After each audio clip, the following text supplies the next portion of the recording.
കൂട്ടുകാരെ, ഇന്ന് ആരൊക്കെയുണ്ട് കിങ്ങിണിക്കുട്ടിയുടെ കൂടെ പാട്ട് പഠിക്കാൻ?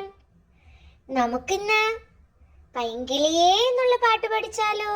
നമ്മളിപ്പോൾ കുറേ പാട്ടുകൾ പഠിച്ചു അല്ലേ? എല്ലാം പഠിക്കാൻ നല്ല എളുപ്പമുള്ളവയായിരുന്നു. അപ്പോ അതിൽ ഏറ്റവും നന്നായി ഏത് പാട്ടാണോ നിങ്ങൾ പഠിച്ചത് അത് നന്നായി പാടി ഒരു വീഡിയോ എടുത്ത് കിങ്ങിണിക്കുട്ടിക്ക് അയച്ചു തരണം കേട്ടോ. അപ്പൊ നമുക്ക് ഇന്നത്തെ പാട്ട് പഠിച്ചാലോ?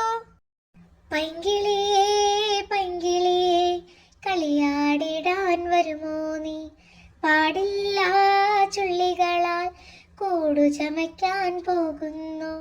വണ്ടത്താനെ വണ്ടത്താനെ കളിയാടിടാൻ വരുമോ നീ, പാടില്ല പൂക്കളിലെ തേൻ നുകരാൻ പോകുന്നു. ചെറുനായേ ചെറുനായേ കളിയാടിടാൻ വരുമോ നീ, പാടില്ല യജമാന്റെ വാതിലു കാക്കാൻ പോകുന്നു. കളിയാതെ വേലയ്ക്കാൻ എല്ലാരും പോയപ്പോൾ നാണിച്ച ചെറുപയ്യൻ പോയല്ലോ കളരിയിലും.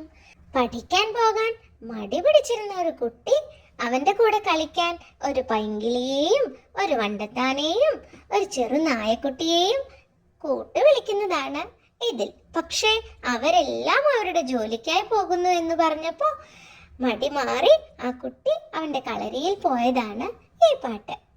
അപ്പൊ നമുക്ക് ഒന്നുകൂടെ പാടി നോക്കാം.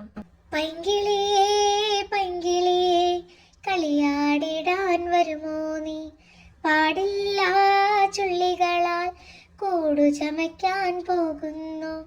വണ്ടത്താനെ വണ്ടത്താനെ കളിയാടിടാൻ വരുമോ നീ, പാടില്ല പൂക്കളിലെ തേൻ നുകരാൻ പോകുന്നു.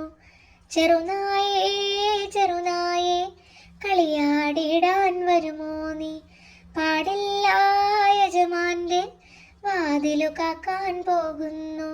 കളിയാതെ വേലയ്ക്കാൻ എല്ലാരും പോയപ്പോൾ നാണിച്ച ചെറുപയ്യൻ പോയല്ലോ കളരിയിലും. സാധാരണയായി നമ്മൾ പഠിക്കാറുള്ള കുട്ടി പാട്ടുകളെ വെച്ച് ഇതൊരിച്ചിരി വലുതാണ്, പക്ഷേ നല്ല എളുപ്പമുള്ളതാണ്. അതുകൊണ്ട് കൂട്ടുകാർ വീണ്ടും വീണ്ടും പാടി പഠിക്കണം കേട്ടോ. അപ്പോൾ ഇഷ്ടപ്പെട്ടാൽ ഈ പാട്ട് നിങ്ങളുടെ കൂട്ടുകാർക്ക് പാടിക്കൊടുക്കുകയും ഒപ്പം നന്മണിയുടെ ഈ ചാനൽ സബ്സ്ക്രൈബ് ചെയ്യുകയും വേണം. അപ്പോൾ വീണ്ടും മറ്റൊരു പാട്ടുമായി അടുത്ത ദിവസം കാണാം. Bye bye.